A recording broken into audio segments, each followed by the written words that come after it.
You're listening to Small Biz Matters, the half-hour program where you work on your business rather than in it. I'm here with Peter Strong, who is the CEO of the Council of Small Business Organisations of Australia, a very important group, of course. Peter, thank you for joining us today. Thank you. And we're here at the CISCO launch of their new small business platform. We've heard a lot about it, how it's going to be rolled out and implementing technology, a little bit of hardware and software implementation between the two. How excited are you about this particular program? Do you think it's really going to make a big difference to small businesses? Well, it will if it's communicated properly out there, and that's why CISCO, I think, is working with us, because we know how to communicate with small business, and we always say, don't even try to communicate with small business, communicate with the sectors and communicate with the individuals in those sectors, because a lot of us use different language. And we have, maybe not different base values, we've all got the same values, but if you're in the transport sector and you're an owner-driver, losing your licence is the end of your business.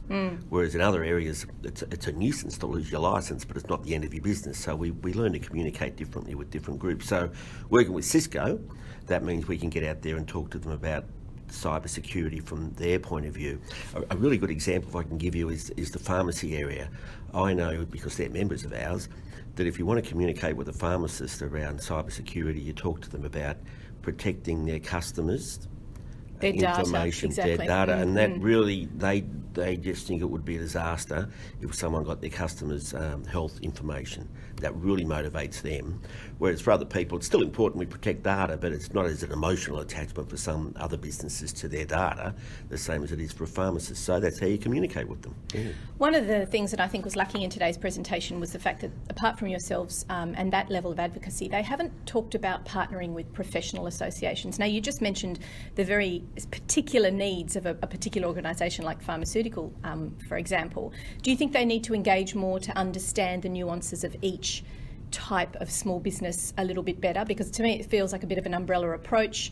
Yes, there's going to be certain elements that are going to tick the boxes and solve problems, but when you really bring it down to what the specific problems are, do they need to be engaging a little bit more with professional organisations? Well, they do, and I think that's why they're coming through COSBOA, because our members are associations, professional organisations. Right. And that way we can push them in the direction of the Real Estate Institute, for example, and there's a lot of others, and say, here they are, introduce them, here's the CEO, this is their value system, this is the sort of organisation they've got, this is how many members they've got, and let them then go and work with those particular associations. You can't work with all of them, so they'll work their way through it. And you know how it is out, well, you'd know how it is out on the street. Word of mouth works so well among businesses, but you've got to have a start somewhere. Yeah. And once a few businesses start sharing with each other, then it starts to spread. One of the big concerns I know from speaking to small business myself is the availability of the internet connectivity, and I've talked about it many times when speaking to government officials and etc. Do you think that's going to be a big stumbling block? If we don't get that right, then these sort of fantastic processes will never get off the ground because we just can't log on. How big a problem, in your opinion, do you think that is? It's a big problem if it's affecting you. This is the issue. There's some places that they don't have a problem with it. So where the NBN's have gone in, it's been done well. The retail providers have given good service, and you don't hear many complaints from businesses in those areas. But as you know, you go to other places where there's dead spots, where it doesn't work properly, and it really impacts upon your business. Now, this is affecting tens of thousands of businesses, and I don't blame them for complaining. This is their business they rely upon. So I know a hairdresser, and she, when she goes home, she's got no connectivity. She's got to walk out the back door with the phone to do anything. So that's a real nuisance if you're running a business, more than a nuisance. Because we all do so many things outside of our business hours. The majority of our admin, bookkeeping, etc. all happens then. That's right. So no connectivity means no business. So that's something that we're working actually quite closely with the NBN on getting those solutions out there. We're also working on getting the providers to understand our needs as well, and just to understand that one day without the internet can be the end of a business, depending on the type of business, where you are and what you're going to do that day. So, and if you're a retailer and you've got a shop, an online shop, and also bricks and mortar, and you lose the internet for a week in December, well, that's a disaster.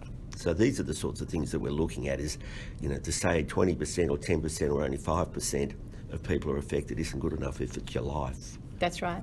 Now, just tell me a little bit more about your role, because I think it's very interesting. Is there any crossover between what yourself does and the Business Council of Australia, for example? What is it specifically that, if you could just tell my listeners, what is it that you do? The Council of Small Business was set up in 1977 by a group of people, and I love looking at the first set of minutes, and it was set up because they said there's no group that's unambiguously about small business in Canberra. Right, so that's what it was all about, Canberra.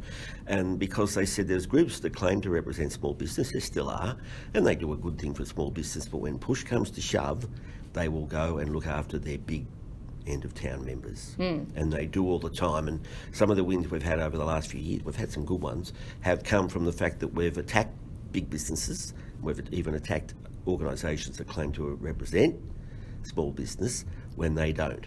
And then, as time has gone on, because we were a bit of a war with the Business Council of Australia there for a few years, but at the moment we've said, well, hang on, once we've got past the effects test, there's been changes to contract law. We're really looking hard at payment terms because... that's a huge problem. Absolutely ridiculous. I was going to ask you about that, actually. What are your thoughts on, there's certain countries such as France who have implemented a compulsory 2-week turnover for invoices, where you are then permitted to start charging interest and legal costs. It immediately accelerated an economy. Now, for me, this is a no-brainer. Absolute no-brainer. Just do it. Well, to do it we have a culture where we don't like to force people to do things, and I've got a problem with that because government do force people to do things. We just have to talk about compliance to have that discussion. Exactly. But when it comes to these sorts of things, you've got the old ideologues, and they're ideologues whose ideology was so last century, and we're fighting them all the time now. Now, when it comes to compulsory payment, it will happen unless big business starts paying on time. And with the Business Council of Australia, they've put together a payment code.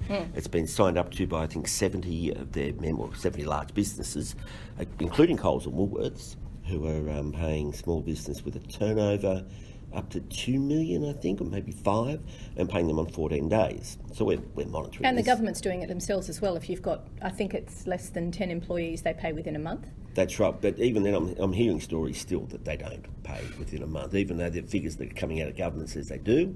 There's figures and there's figures, because if you lodge an invoice with them, it's when they register the invoice that they start measuring. Yes, but that's what the big end of town say as well. Yeah, and that's where they've got to pay on time. This is about people's health, and this is about, as you said before, the economy. And as a terrible story, Nestle, that big multinational huge company, Nestle have just started at 120 days. So they're going from 90 days payment. Excuse me? Well, I haven't, and wait till I finish with the rest of the story. This is a disgraceful story. End of the month plus 120. End of the month plus 120, right? And no, but then, because they're such a caring organisation, they have made an offer to their suppliers saying, we understand you're going to have a cash flow problem. We're happy to lend you some money until we pay you, and you'll only have to pay 6% interest. And that's... Except in France, where they're not allowed to do that by legislation. Well, let's hope that they can push multinationals through that, but isn't that a terrible story? Do you think realistically we're any closer to that happening at all? We are, well, definitely closer. So 2 years ago we had nothing, right? Nobody was interested in paying on time. Now we've got 70 firms signed up to an agreement. So that's a start. As I say, that's a start. We didn't have that before, and we've got it now. But how much closer are we in terms of legislation? I'd say 2 years if more people don't start signing up. And we've got our great ombudsman, the small business ombudsman in Kate Carnell, and she's all over this.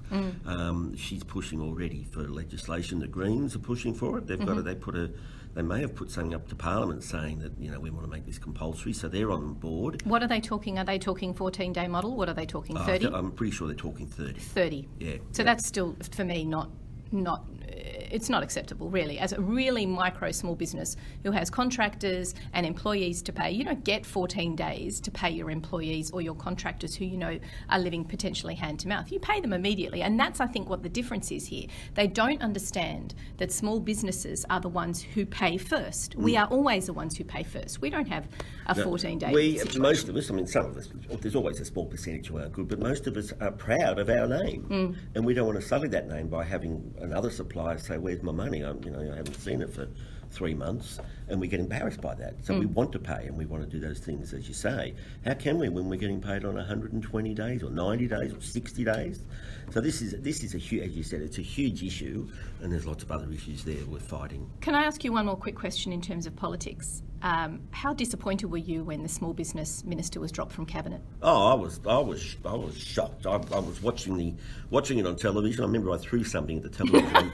I'm glad I didn't break it, but Bruce Bilston also had done a fantastic job. Yeah, he was, and he was very hands-on. Oh, he was great. And the fact that he was a small business person himself always makes a big difference. But Craig Lundy might be doing a fantastic job in his portfolio of a myriad of things that he has to look after, but he's not on cabinet. So that to me says that the government in power right now, the Liberal Party, are not giving small business the importance that it is because it's simply not on the agenda. Well, I agree with you. We should absolutely be in Parliament. We represent 2 million people who employ 7 million people.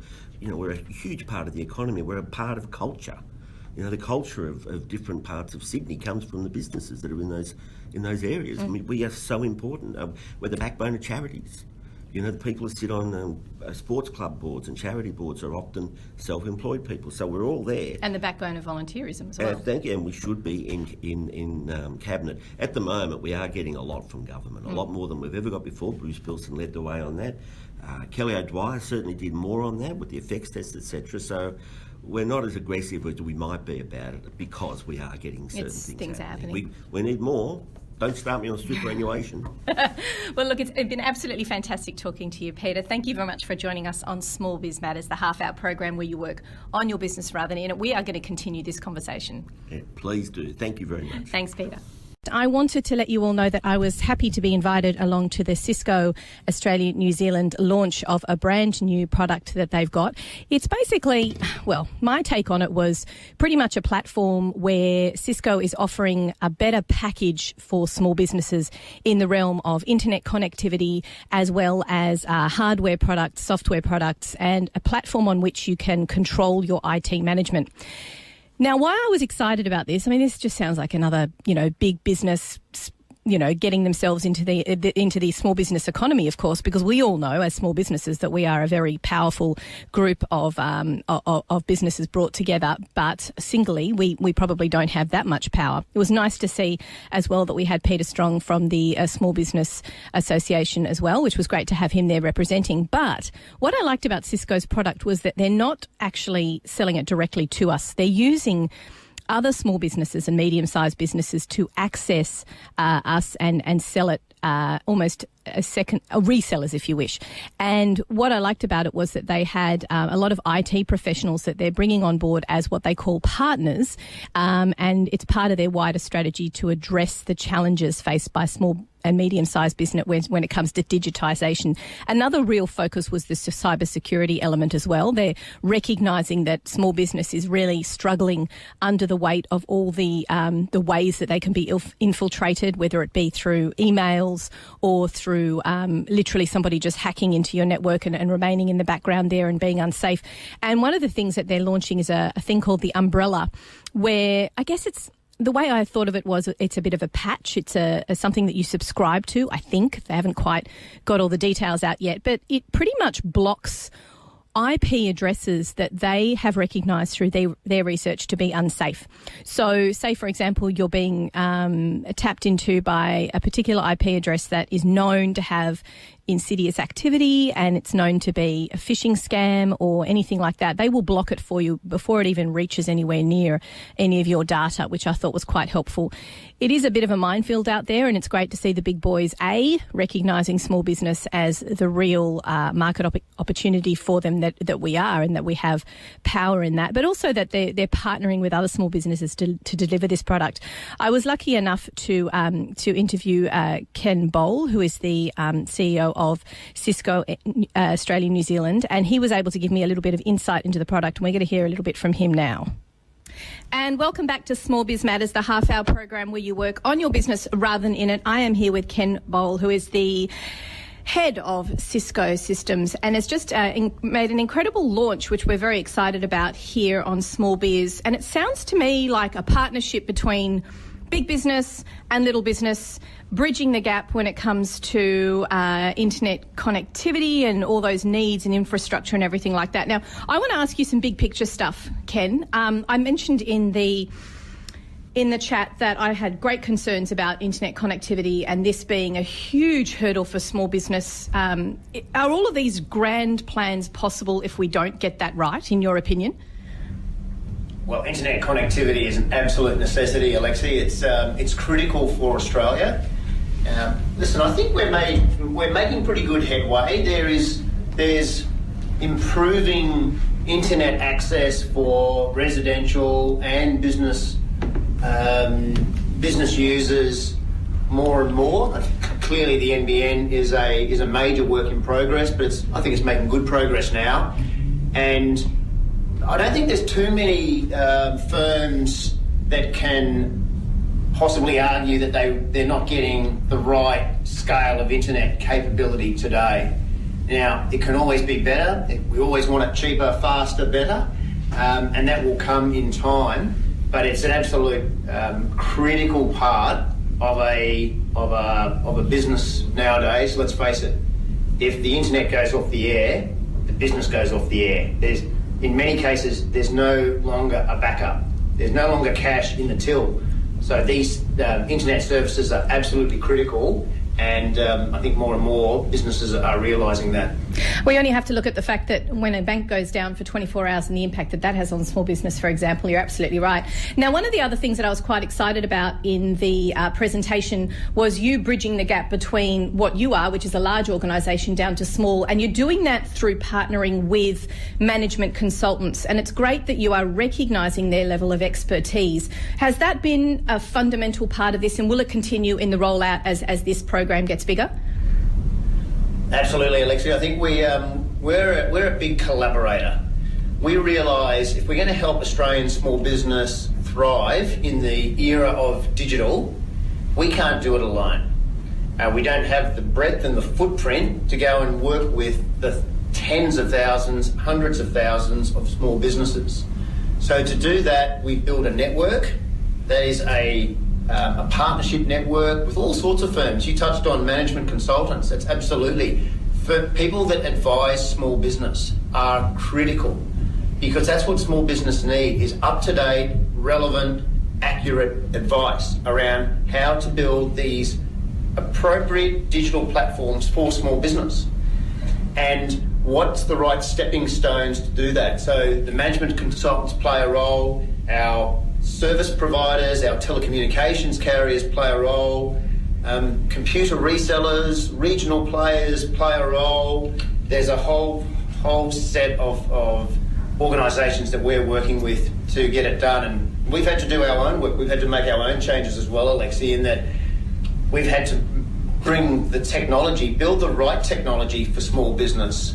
It's no good just taking large industrial scale networking equipment and trying to literally flog that off to small business owners. We've had to absolutely simplify the technology. I wouldn't say dumb it down. I'd actually say absolutely to simplify it, take that power of the enterprise technology, but to simplify it so that small business can put it to good use and to get the value out of it to support their business growth. I think what you're trying to say there is you're trying to remove the corporate speak that we don't really understand and trying to get it down to what you're actually trying to target and solve the problem. And that's what Peter alluded to in the meeting as well. It's what is the solution to my problem? So I have concerns about cybersecurity attacks and ways of them getting in there. What is the solution to that? Can you tell me a little bit more about the umbrella product? Because I think that's definitive, and I noticed that when you were mentioning it, you were trying to shy away from a restrictive approach, but it's not that, is it? It's more of a protective approach. Would you agree? That's exactly right. And these things are always opt-in. I think cybersecurity, it's a massive issue for everybody, big firms and small firms alike. And I think we've still got a long way to go. As I mentioned, there's a lot of cyber fatigue, and in small firms who don't have an IT expert at hand at all times, how do you cope with the constant deluge of updates and patches and things that need to be done in order to stay secure?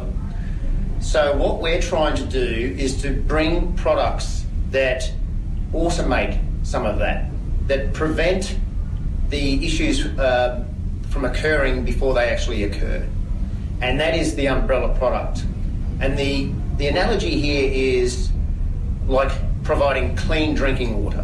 When you turn on the tap, you want to know that source of water is devoid of nasties and malicious bugs and what have you, and malware, and that you trust that source of water. Same thing with internet services.